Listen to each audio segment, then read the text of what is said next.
Next question. Let's see. So last one for today was, how do I stay focused at work when there are so many notifications popping up on my phone, my laptop, everything else? I think this goes back. I've talked about this several times, but a great way to do this is to start trimming down the notifications. A lot of systems nowadays are, people have recognized that this is an issue. You can't work if you're constantly getting these notifications, so close your programs.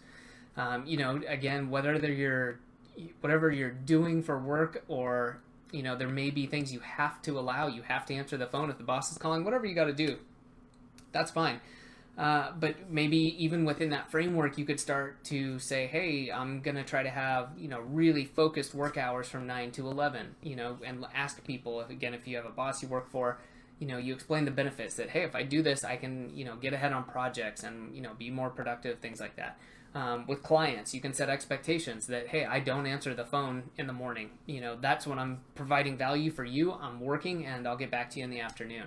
There's a lot of ways to do that. But back to the immediate thing with your computers, with your smartphones, take your smartphone and put it out of hand's reach and put it face down.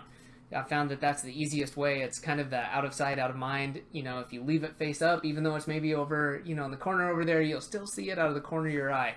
And you'll probably end up picking it up. I know I do. So a lot of times when I'm serious about getting some work done, I put it in a different room sometimes entirely, or just out of my hand's reach. And with the computer, there's a ton of things you can use. You can use things like rescue time to keep you from visiting certain websites. You can use something like Newsfeed Eradicator for Facebook. It's I believe a Chrome extension. And that way, nowadays Facebook is used a lot for messaging, for communication. Some people use it for work.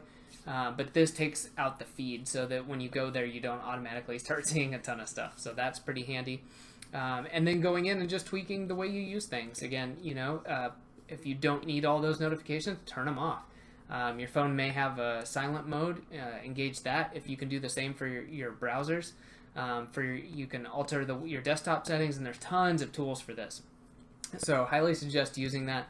And doing what you can, and then adding to that, maybe listening to some music. A lot of people like myself like music with no lyrics or no language, no words, and having that on, wearing a headset if you can, to just help you again focus and kind of clear out maybe any audio issues. So hopefully that helps. It's one of those where you kind of take the first step and you'll start realizing how much you can do, and kind of keep taking steps like that. And also I would just say, make it easy. Don't try to do everything at once.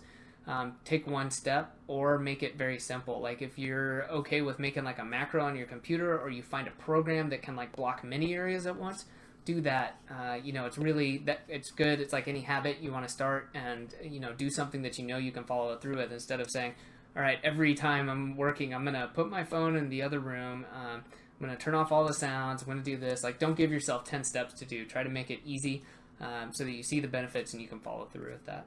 So, thanks for watching. You can stay up to date by subscribing right there. If you'd like to come join our free Facebook group about process, automation, productivity, all that good stuff, you can do that right there. Just answer the few quick questions and you'll be in.